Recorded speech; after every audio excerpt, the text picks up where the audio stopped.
Hello বন্ধুরা, good morning. আশা করি তোমরা সবাই খুব ভালো আছো। আজকের ভিডিওতে আমি তোমাদের পুরনো মাটিতে কিভাবে পর্তুলিকা নতুনভাবে করেছি সেটাই দেখাবো। শীতকালে অনেক সময় পর্তুলিকা মরে যায়। আমারও এই পর্তুলিকার টবটাকে আমি শীতকালে বাঁচাতে পারিনি, পুরো গাছটায় মিলিবাগ ধরে গেছিলো, আস্তে আস্তে সব কটা গাছই মরে গেছে। তাই এই টবটা আমি পরিষ্কার করে নিচ্ছি।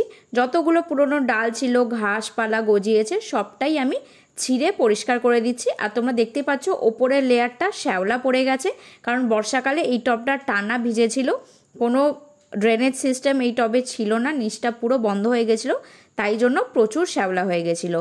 সেই কারণেও মারা যেতে পারে, ওভার ওয়াটারিং হয়ে যেতে পারে, গোড়া পচে যেতে পারে, কিন্তু মেনলি এটা শীতকালেই আমার মারা গেছে। পুরো টবটা আমি খুব ভালোভাবে পরিষ্কার করে নিচ্ছি, দিয়ে ওপরের লেয়ারটা আমি তুলে ফেলে দিয়েছি। যতটা শ্যাওলা ছিল পুরোটাই ফেলে দিয়েছি। দিয়ে এবার আমি মাটির ওপরের লেয়ারটা অল্প একটু খুঁড়ে নিচ্ছি। তারপর আমি ভেতরে দেখে নিচ্ছি যে কোনো মিলিবাগ বা পোকা আছে কিনা। অনেক সময় মিলিবাগ কিন্তু মাটির মধ্যেও ঢুকে থাকে আর গোড়াতেও অ্যাটাক করে, তো সেইটা তোমরা একটু ভালো করে খেয়াল করে দেখে নেবে। এই গাছে বেশি কিছু সার প্রয়োজন হয় না, তাই আমি মাটিতে কোনো রকম সার মেশাচ্ছি না। পর্তুলিকা গাছে গাছ ভর্তি ফুল যদি পেতে চাও তাহলে সরাসরি রোদ পায় এরকম জায়গায় গাছটাকে সারাদিন রেখে দেবে, তাহলেই হবে। যথেষ্ট ভালো গ্রোথ নেয় আর প্রচুর বড় বড় ফুল হয়। মাঝে মাঝে খোল পচা জল দিতে পারো, আমিও দিই। তাছাড়া অন্য কোনো সারের কিন্তু প্রয়োজন হয় না। থাকলে তোমরা দিতেই পারো, না দিলেও কোনো অসুবিধা নেই, যথেষ্ট ভালো আর গাছ ভর্তি তোমরা ফুল পাবে। এরপর আমি টব ভর্তি করে জল দিয়ে দিচ্ছি যাতে মাটিটা নরম হয়ে যায়। আজকে কিন্তু আমি গাছের ডালগুলো বসাবো না, কালকে যখন জলটা একদম পুরো মাটিতে টেনে নেবে তারপর আমি নরম মাটিতে ডালগুলো বসাবো। অন্যান্য টবে পুরনো কিছু পর্তুলিকা গাছ বেঁচে ছিল, সেই গাছ থেকেই বেছে বেছে হেলদি কিছু ডাল আমি কাটিং করে নিচ্ছি। খুব বেশি ডালের প্রয়োজন হয় না, 4-5 ইঞ্চির ডাল নিলেই কিন্তু সহজেই নতুন গাছ তোমরা করে নিতে পারবে। আমিও বেছে বেছে নিচ্ছি। আমার ইচ্ছা আছে এই টবটাতে সাদা, হলুদ আর লাল এই 3টে কালার মিশিয়ে করব একসঙ্গে যখন ফুটবে, যাতে দেখতে খুবই ভালো লাগে। ডালগুলো নিয়ে নিচের দিকের পাতাগুলো আমি ছিঁড়ে দিচ্ছি। খুব বেশি ছেঁড়ার দরকার নেই, একটুখানি ছিঁড়লেই হবে, যাতে নোটসগুলো আমরা পাই, সেখান থেকেই নতুন রুটস বেরোয় আর নতুন গাছ হয়। এইগুলোই এবার মাটিতে সরু কিছু দিয়ে গর্ত করে করে ডালগুলো বসিয়ে দেবে, আর তারপর গোড়ার কাছটা একটু আঙুল দিয়ে চিপে দেবে যাতে ডালটা সোজা হয়ে শক্ত হয়ে দাঁড়িয়ে যায়। তারপর টবটাতে তোমরা জল দিয়ে দেবে, তাহলে সেটেল হয়ে যাবে, ডালগুলো রয়ে যাবে। এবার তোমরা এটাকে শেডে রাখতেই পারো, না রাখলেও কোনো অসুবিধা নেই, সরাসরি রোদেও রাখতে পারো। এই গাছ খুবই হার্ডি হয়। এই ভ্যারাইটিগুলো এতই ভালো, এত সহজে ডাল থেকে গাছ হয়ে যায় যে তোমাদের কোনো চিন্তা করারও দরকার নেই।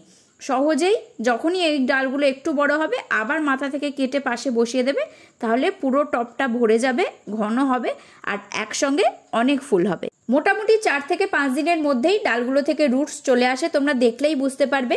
গাছগুলো সোজা হয়ে দাঁড়াবে, হেলদি হয়ে যাবে, নতুন গ্রোথ নিয়ে নেবে, তখনই বুঝতে পারবে যে প্রত্যেকটা ডালই লেগে গেছে। এটা আমার 1 মাস পরের আপডেট, দেখতেই পাচ্ছ পুরো ডাল ভরে গেছে। আমি মাঝে আরও ডাল নিয়ে বসিয়েছি, অন্যান্য কালারের ডালও কিন্তু আমি বসিয়ে দিয়েছি।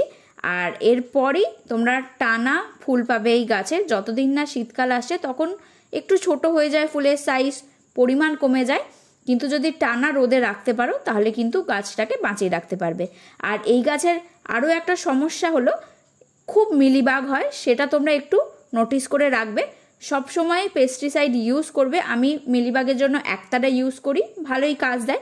তোমাদের কাছে যদি অন্য ওষুধ থাকে তোমরা সেগুলোও ইউজ করতে পারো, কিন্তু নজরে রাখতে হবে। পোকা হলে তারপর ওষুধ দেবো এরকম করবে না, রেগুলার ওষুধ দিতে থাকবে, তাহলে পোকা কিন্তু অনেক কম হবে বা হবেই না। আর পোকা হলে তো সঙ্গে সঙ্গে ইউজ করবেই। তো এভাবেই তোমরা এই গাছগুলো করে দেখতে পারো, খুবই ভালো হবে। এই গাছ অনেক রকম কালারে পাওয়া যায়, যতগুলো কালার পাবে কালেক্ট করে নাও, নানা ধরনের টবে একসঙ্গে পাশাপাশি করতে পারো, খুবই দেখতে ভালো লাগবে। আমার কাছেও মোটামুটি 10 থেকে 15 রকমের কালার আগের বছর ছিল, এবছরে জানি না কটা কালার বেঁচেছে, খুঁজে খুঁজে দেখবো। তোমরা আমার চ্যানেলটা সাবস্ক্রাইব করে দিও, শর্টসগুলো দেখতে থেকো, সেখানেই তোমরা আমার পুরো কালেকশন দেখতে পাবে। তো আজকের ভিডিওটা আমি এখানেই শেষ করছি, পরের ভিডিওতে খুব তাড়াতাড়ি দেখা হবে।